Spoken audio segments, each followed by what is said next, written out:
Happy Dias de los Muertos from Flicker Fusion Productions.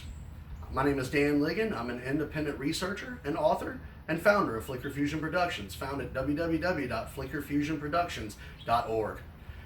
Today I would like to talk about Dias de los Muertos and the cusp of the numerous holidays from the Hispanic culture that we are upon right now at this time of year.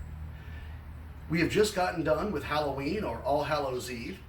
Yesterday was All Saints Day, and today and yesterday are both a combination of Dias de los Muertos, and it all originates from an original Hispanic holiday known as the 52-year ceremony, or New Fire Ceremony.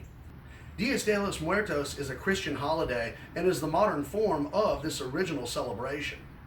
The New Year Fire Ceremony occurred every 52 years, and it corresponded to a worldwide creed that believed in nature and the concept of God Almighty being present all around us in everything that we do.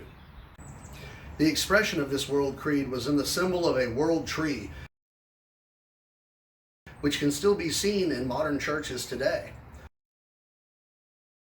The face that is seen on the Mayan calendar, or the Aztec calendar from ancient Mesoamerica, is the face of a man by the name of Itzamna.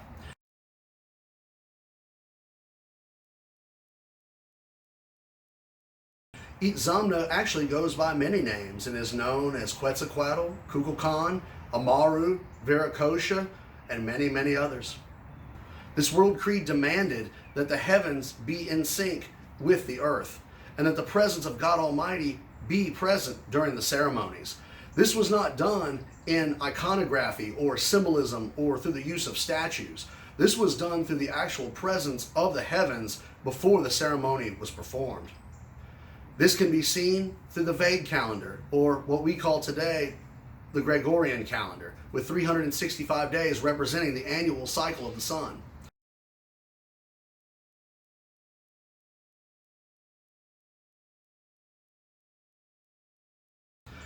We also have the Tolkien calendar, which is in tune to the moon, the cycle of a child being born with a woman's womb, and 9 cycles of the moon and 9 months for a child's birth. We also have the Venetian calendars, which are incredibly complex, but reset every 8 years. Every 104 years, the Pleiades will arrive. These 4 characters, amongst many others, are very common and are found throughout all ancient lore throughout numerous cultures in the world. This ancient creed, symbolized by the world tree, emphasized the need to have heaven and earth in harmony and the presence of God Almighty before these ceremonies could be performed. Venus, the sun, the moon, the Pleiades, and other astronomical features were all present during these ceremonies. This practice can still be seen symbolically in Masonic lodges today. The world's oldest handwritten Mayan document, the Maya Codex of Mexico, is the world's oldest Masonic document. If you look on the left-hand side of each frame in the Grolier Codex, aka the Maya Codex of Mexico, you will see a stack of 13 blocks on the left.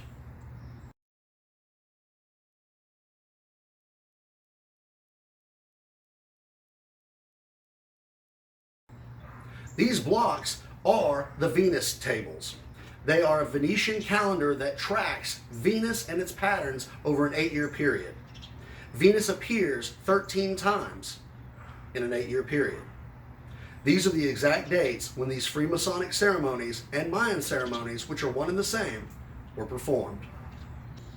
For those that believe that the history of the New Fire Ceremony and the history of the Hispanic people originates from a pagan ceremony or from some evil form, I would like to read to you a quote from one of the top Freemasonic researchers of all time, Manly P. Hall, 33rd degree Freemason.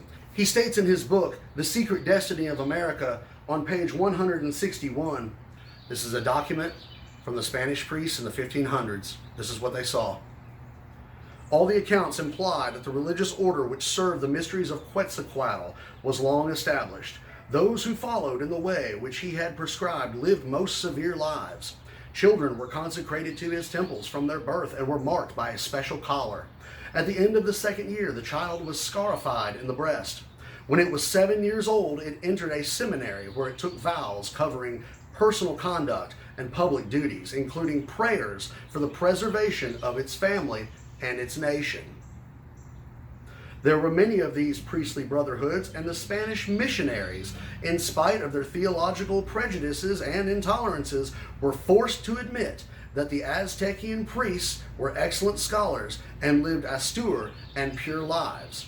It was said of these missionaries that in Quetzalcoatl, who taught charity, gentleness, and peace, they thought that they saw a disciple of Jesus Christ. My name is Dan Ligon. I'm an independent researcher, an author, and the founder of Flicker Fusion Productions and a 32nd degree Freemason. If you would like to know more of the history of the Hispanic people, the origins of Dias de los Muertos, the origins of the original New Fire ceremony, please visit me at www.flickerfusionproductions.org, and happy Dias de los Muertos.